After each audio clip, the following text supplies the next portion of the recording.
ভাবা যায় যে সমস্ত টিচাররা 9 বছর ধরে পড়িয়েছেন এই রাজ্যের এই সরকারের অন্তর্গত, আজকে সেই সরকার তাদেরকে হুকুম দিচ্ছে, তাদেরকে প্রস্তাব দিচ্ছে যে তোমরা স্বেচ্ছায় পড়াও, তোমরা স্কুলে যাও, কোনো রকমভাবে বেতন দেওয়া হবে না। হ্যাঁ, যদি আমরা আলাপ আলোচনা করছি, যদি কিছু ভালো একটা রেজাল্ট আসে তাহলে 2 মাসের মধ্যে তোমাদেরকে সব কিছু পুষিয়ে দেবো।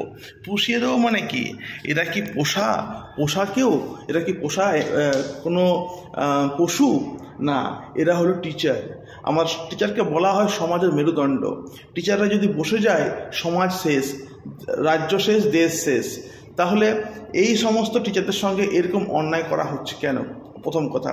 সেকেন্ড হলো, কোনো রকমে কিন্তু সুরাহা হলো না। এত আলাপ আলোচনা হলো কিন্তু কোনো সুরাহা হলো না। শেষ পর্যন্ত কী হলো, পর্ষদ রিভিউ পিটিশন করে দিয়েছে যে সব কিছু আমরা মেনে নিয়েছি, এবারে নেক্সট আমরা এক্সাম দেবো। এক্সাম কেন নেওয়া হবে? ফার্স্ট কথা, এক্সাম কেন নেওয়া হবে?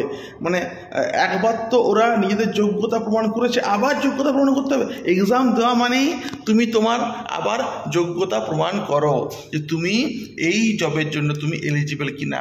তাহলে এইরকম একটা দোষারোপ করা হচ্ছে কেন? এবং তিনি নিজে বলছেন যে আগে যোগ্যতা দেখবো, তারপরে অযোগ্যদের দেখছি। অযোগ্যতা তিনি কি দেখবেন? আরে বা অযোগ্যরা যাদের জন্য আজকে এত মানুষের একটা দুরবস্থা নেমে আসছে। এমন দেখেছি অনেক আমার টিচার বন্ধু রয়েছে যারা কিন্তু লোন নিয়ে আছে, ইএমআই নিয়ে আছে, বাবা মায়ের তারা হয়তো একটাই সম্বল, বাড়িতে বোন রয়েছে, মানে 30,000 40,000 টাকা তাদের ইনকাম হচ্ছে, কিন্তু অতটা তাদের খরচাও কিন্তু আছে। ফলে এটাই বলবো যে মৃত্যুর সময় এক পরিবেশ তৈরি করেছেন আমাদের, কি বলবো, ওনার নাম বলছি না কারণ অনেকে ওনার রয়েছে আর কি চামচ বাটি, তারা আমাদেরকে মেসেজ করে, উল্টাপাল্টা বলে। তো এবং আমাদের টিচাররা একটা খুব বৃহত্তর আন্দোলনে তারা কিন্তু যাচ্ছেন, এবং দেখা যাক কি হয়। খুব দ্রুত সুরাহা না কিন্তু বেরিয়ে এলে ধীরে ধীরে প্রত্যেকের মন মস্তিষ্ক কাজ করা বন্ধ করে দেবে এবং প্রত্যেকের মধ্যে একটা হতাশা সৃষ্টি হবে। তো এইটাই বলবো যে ছাড়বেন না, বৃহত্তর আন্দোলনে আসুন।